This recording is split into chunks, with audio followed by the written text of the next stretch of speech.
Let's talk about the kettlebell swing. There's tons of variations you can do with this. I'm going to go with a very basic example for people who are just starting with a kettlebell swing. First thing is, when you pick it up from the very beginning, you want to set yourself correctly.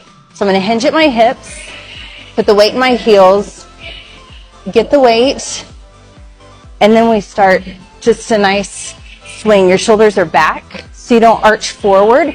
You always want your shoulders to sit back and down. So think about squeezing your shoulder blades together as you do it. Okay, once we get that upper body engaged, think about the hinge at the hip. You want to think about your butt going back and forth, back and forth. So visualize a wall behind you, push your butt to the wall, and then throw your hips forward and forward. Okay, this is a hip hinge. We want to use our hamstrings, our glutes to throw the kettlebell in front of us. So you almost make it weightless. Okay, my arms aren't doing the work.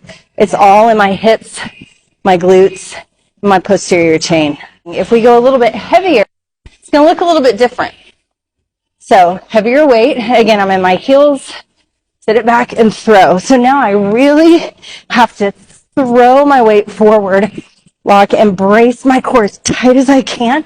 Again, keeping my shoulders back, keeping my abs super tight, forward and back, hips back, throw them forward, hips back, throw them forward. It's about the throwing motion here, okay? It's not a squat.